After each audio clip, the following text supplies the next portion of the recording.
नमस्कार, आवाज एंटरप्रेन्योर के इस नए एपिसोड में आप सभी का स्वागत है। हर हफ्ते हम एजुकेशन, हेल्थ, मैन्युफैक्चरिंग, टेक्नोलॉजी से जुड़े कारोबार के बारे में चर्चा करते हैं, सक्सेस स्टोरीज दिखाते हैं। कारोबार को शुरू करने से लेकर उसे स्केल करने के हर पहलू पर हमारी नजर रहती है और आज फिर हम एक यूनिक बिजनेस आइडिया आपके सामने रखने वाले हैं। इंडियन पेट इंडस्ट्री काफी तेजी से ग्रो कर रही है। पेट ओनर्स की बढ़ती तादाद, पेट्स के प्रति चिंता, उनके बेहतरीन परवरिश करने की चाह एंटरप्रेन्योर्स के लिए नए मौके पैदा कर रही है। आइए देखते हैं एक ऐसे ही पेट एंथुसियास्ट की business journey. Mr and Mrs Chandok के 2 बच्चे, बेटा हार्ली और बेटी पिक्सी। इस हैप्पी फैमिली को देखकर आपको थोड़ी हैरानी जरूर होगी, लेकिन यही सच है। इशमित सिंह चंडोक और उनकी पत्नी निकोला पेशे से शेफ हैं। 4.5 साल पहले ये दोनों स्ट्रे डॉग घर लेकर आए। नाम रखा हार्ली और देखते ही देखते सड़क पर रहने वाला कुत्ता चंडोक परिवार का हिस्सा या कहें उनका बेटा बन गया। वो सिर्फ 2 महीने का था और हमने मेरी ऑफिस के बाजू में एक कंस्ट्रक्शन साइट थी और वहाँ पे वो पैदा हुआ था और दोनों, मुझे और मेरी बीवी को, हमने डिसाइड कर लिया था कि हमको एक कुत्ता रखना था और हमने ऑलवेज सोचा था कि अगर हम कुत्ता रखेंगे तो हम खरीदेंगे नहीं, हम उसको अडॉप्ट करेंगे। आम पेट ओनर्स की तरह इशमित भी हार्ली को ड्राई फूड दिया करते थे, लेकिन शेफ किचन में खास हार्ली को पसंद आए ऐसी कुछ रेसिपीज बनने लगी और 2 महीनों में हार्ली की सेहत पर इसका असर दिखने लगा। चिंतित होकर हार्ली को मेडिकल चेकअप के लिए ले जाया गया, लेकिन सामने आए रिजल्ट्स ने इशमित को चौंका दिया। डॉक्टर ने वहाँ पे चेक वेक करके कहा कि ये तो 100% हेल्थ में, तो अभी आपका डर क्या था? तो मैंने कहा था कि 2-3 महीने से मैं घर का खाना उसको खिला रहा हूँ और थोड़ा दुबला पतला हो गया, उसका पेट थोड़ा अंदर गया है, ऊपर से ऐसा थोड़ा वो नैरो हो गया, जो चौड़ापन था वो पतला हो गया है। तो डॉक्टर कह रहा है जो आप कह रहे हो साइड से जो ऐसे ऊपर जाता है उसका पेट नहीं है, वो फ्लैट स्टमक है उसका। जो आप ऊपर से कह रहे हो कि वो थोड़ा शेप आ गया है, वो उसकी कमर की वेस्ट की शेप आ गई है। तो दैट इज़ द वे वो डॉग्स होने चाहिए। तो उन्होंने कहा आप क्या खिला रहे हो? तो मैंने कहा था कि घर पे मैं rice, brown rice, white rice, अलग अलग वेजिटेबल्स, चिकन, मटन, ये वो सब मिला के अलग अलग स्टाइल में, अंडे वंडे कुछ सब मिला के मैं उनको खिलाता हूँ, अलग अलग आइटम।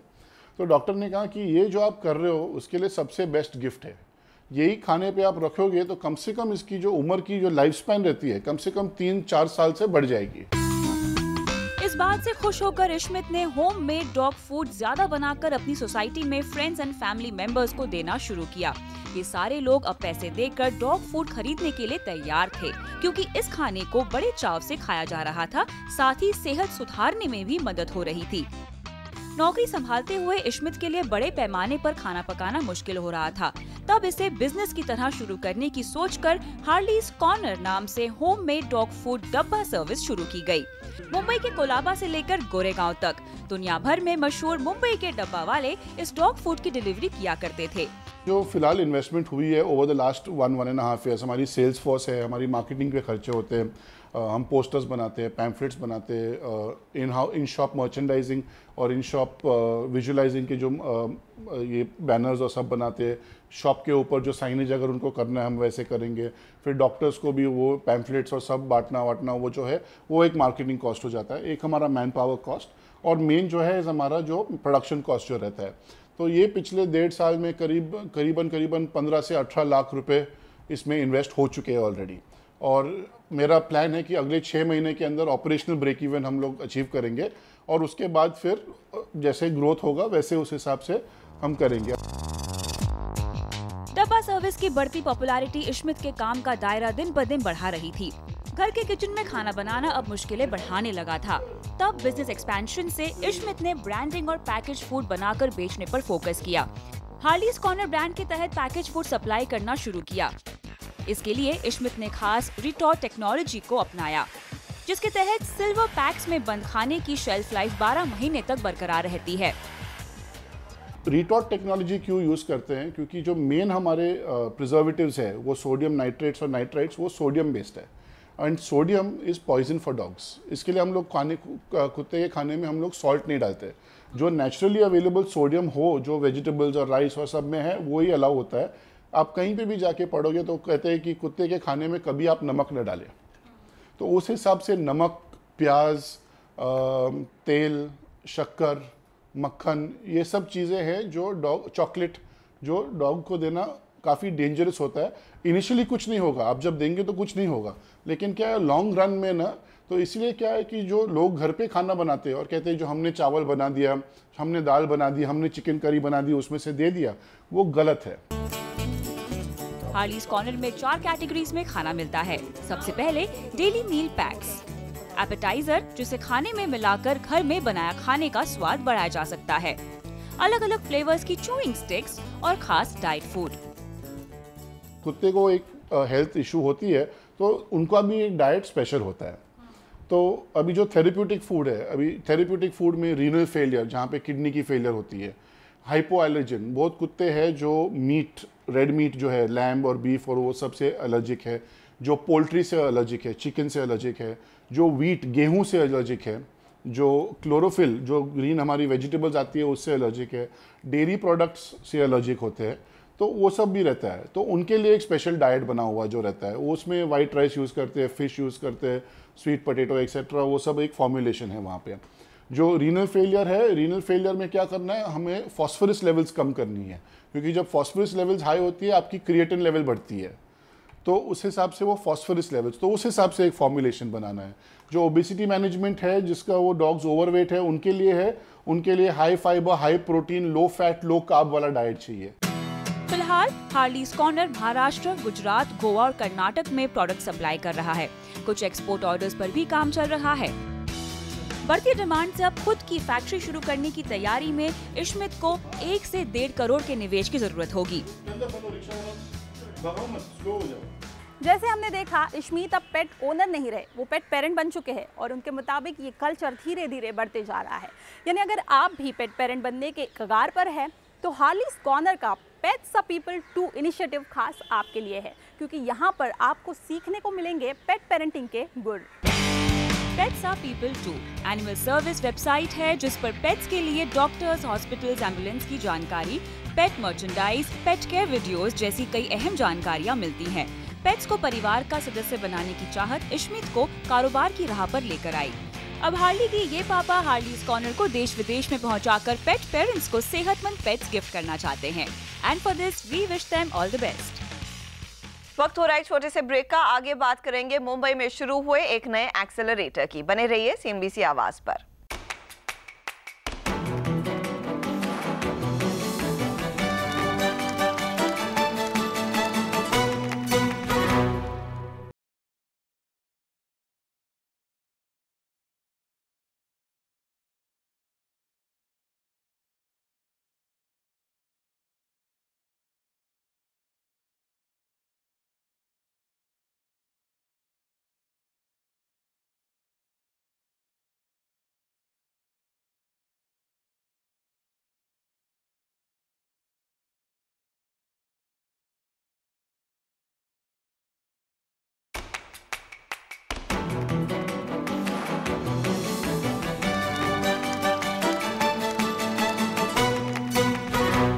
आप देख रहे हैं आवाज एंटरप्रेन्योर CNBC आवाज पर।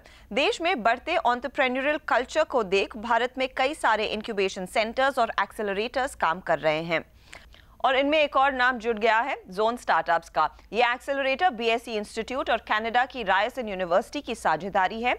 क्या है अलग इस एक्सेलरेटर में और किस तरह के एंटरप्रेन्योर्स के साथ ये काम करेंगे, ये सब जानने के लिए मैंने बात की रायसन फ्यूचर्स के director business development India Ajay Ramasubramanian से और चर्चा की शुरुआत में पूछा कि किस मकसद से कनाडा की रायसन यूनिवर्सिटी ने भारत में एक्सेलरेटर शुरू किया है। रायसन यूनिवर्सिटी ने सिमिलर प्रोग्राम जो है टोरंटो में 2009 में शुरू करा था, जबकि मेन फोकस ये था कि जो स्टूडेंट एंटरप्रेन्योर्स है, वेदर अंडरग्रेड स्टूडेंट्स हो या पोस्ट ग्रेड स्टूडेंट्स हो, सबसे बड़ी परेशानी इनको ये होती है कि जब अगर उनके पास कोई आइडिया है जो कमर्शियली आगे बढ़ाना चाहते हैं, तो सबसे बड़ी समस्या ये होती है कि इंफ्रास्ट्रक्चर जो कि एक्सपेंसिव हो सकती है, and being a student entrepreneur उनकी लिमिट्स, फाइनेंशियल लिमिट्स बहुत कम होती हैं, तो इंफ्रास्ट्रक्चर उनके लिए बहुत बड़ी परेशानी हो जाती है। उसके अलावा access to finance for scaling up, तो ये दूसरी एक इशू है। और इसके अलावा एक्सेस टू इंडस्ट्री पीपल या फिर access to senior level officials जो कि उनको मदद कर सकते हैं उनके आइडिया को बढ़ावा देने में या स्केल अप करने में।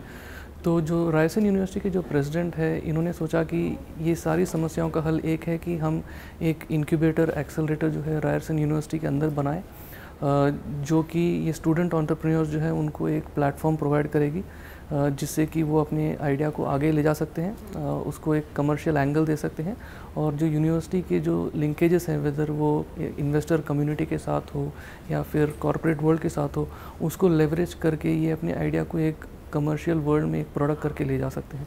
तो इस आइडिया के साथ 2009 में DMZ जो डिजिटल मीडिया जोन है, इसका आगमन हुआ था और तब से लेकर आज तक रायसन यूनिवर्सिटी में ऑलमोस्ट 194 स्टार्टअप्स या स्टूडेंट आइडियाज़ जो हैं ये एक कमर्शियल स्टेज पे आगे बढ़े हैं। अब क्योंकि ये प्रोग्राम आपने इंडिया में लॉन्च किया है, लगभग 1 महीना हुआ है इसे पूरा होके, क्या ये सिर्फ फोकस करेगा स्टूडेंट लेड स्टार्टअप्स पर ही या फिर आपका आइडिया है दूसरे वेंचर्स और दूसरे एंटरप्रेन्योर्स को भी यहाँ पर एक प्लेटफॉर्म देने का? तो ज़्यादातर फोकस जो है ये या तो स्टूडेंट एंटरप्रेन्योर्स है उनके लिए, या तो जिन्होंने रिसेंटली अपना ग्रेजुएशन या पोस्ट ग्रेजुएशन ख़त्म किया है, या जो यंग कॉर्पोरेट वर्ल्ड के जो प्रोफेशनल्स हैं जिनके पास आइडियाज़ हैं but they are not able to give it shape in a form of a commercial entity because of for whatever reasons they don't want to quit their careers.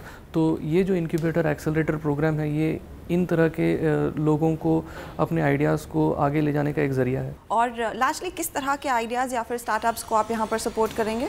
तो जहाँ तक ideas का सवाल है तो focus जो है वो टेक्नोलॉजी पर होगा। इंडस्ट्री जो है वो कोई भी हो सकता है, या तो बैंकिंग एंड फाइनेंस हो सकता है, या media and entertainment, clean technology, health care, कोई भी इंडस्ट्री हो सकता है। पर हमारा जो मेन फोकस है वो रहेगा टेक्नोलॉजी, इनोवेशन या इंटेलेक्चुअल प्रॉपर्टी पर।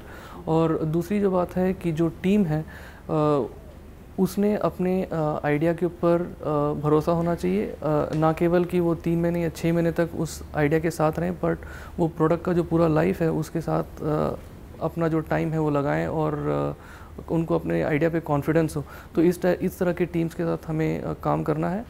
तो अगर आसान शब्दों में ये कहा जाए, क्या ये एक ज़रिया है कि यहाँ पर इंक्यूबेट हुए स्टार्टअप्स आसानी से वेस्ट को एक्सेस कर सकेंगे, ख़ास तौर से कनाडा के मार्केट को एक्सेस कर सकेंगे? Yes, so the companies would come into a programme over here and उन्हें जो है access to mentors, access to investors, access to Ryerson partners in Toronto, इन सब का फ़ायदा मिल सकता है। आपने क्योंकि कहा कि इंडस्ट्री से आप एक तरह से लिंक बनाए रखेंगे, तो इंडस्ट्री से लार्जली किस तरह का फीडबैक मिला है और वो किस तरह का इंक्यूबेशन या फिर सेटअप चाहेंगे यहाँ के स्टार्टअप्स में ताकि उनको भी फ़ायदा मिल सके उनके इनोवेशन से? तो ज़्यादातर जो लार्ज स्केल IT कंपनीज हैं जो बहुत सारे सेक्टर्स में अपना प्रोडक्ट या सोल्यूशन बेचते हैं या डिप्लॉय करते हैं, वेदर बैंकिंग, फाइनेंशियल सर्विस हो या हेल्थ केयर हो, इन्हें अपने कस्टमर या क्लाइंट जो बहुत सालों से इनके साथ चले आ रहे हैं उनको वैल्यू ऐड प्रोवाइड करना है या तो कुछ नया प्रोवाइड करना है जो उनका कंपटीशन प्रोवाइड नहीं करता है।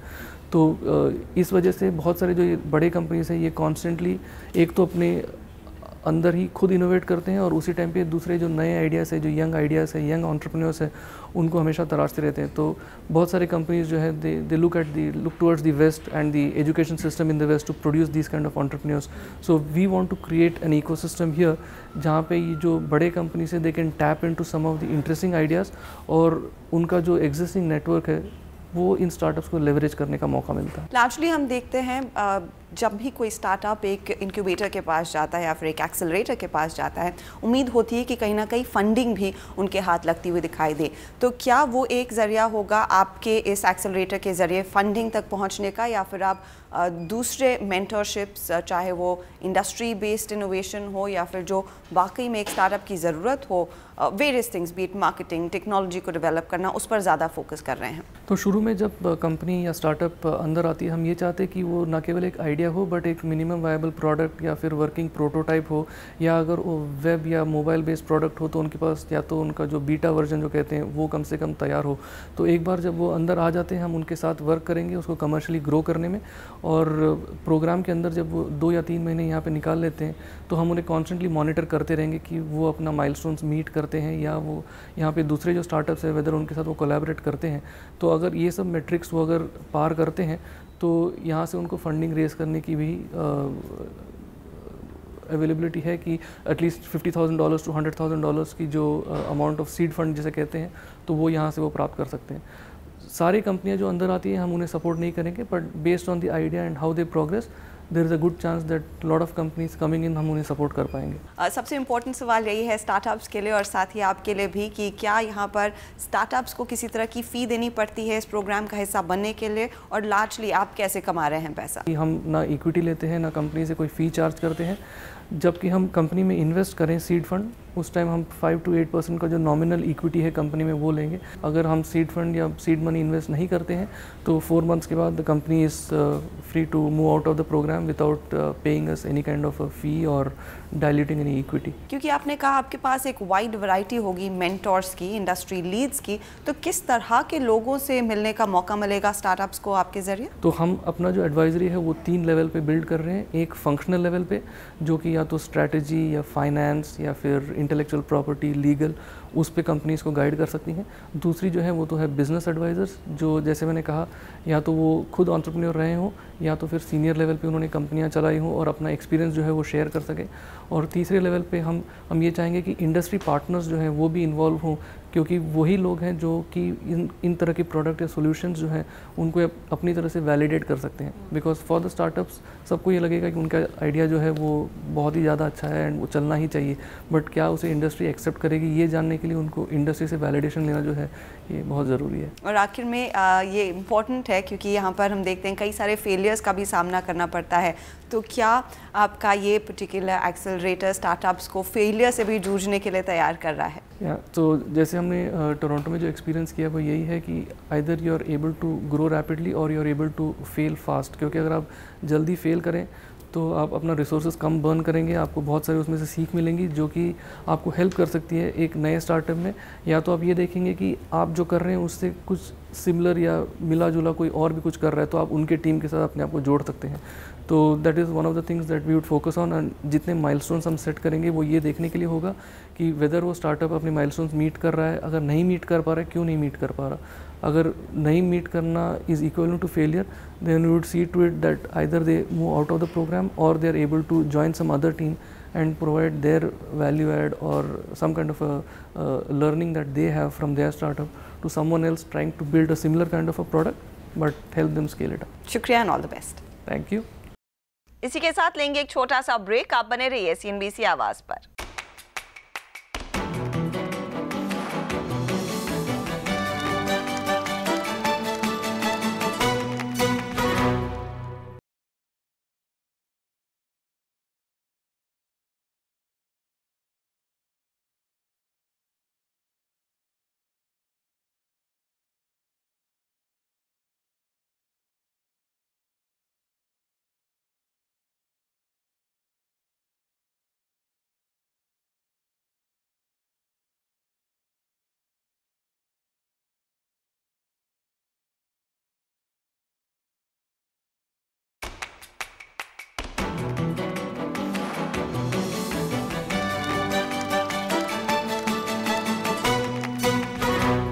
Welcome back. आप देख रहे हैं आवाज एंटरप्रेन्योर। किसी भी कारोबार में सफलता तभी मिलती है जब आपकी सोच उसे बड़ा करने की हो। अगर आप बिजनेस का श्री गणेश करने जा रहे हैं तो कारोबार शुरू करते वक्त आपके प्रोडक्ट या सर्विस के बारे में A to Z जानकारी देने वाला एक दस्तावेज बनाना जरूरी होता है जिसे कहते हैं बिजनेस प्लान।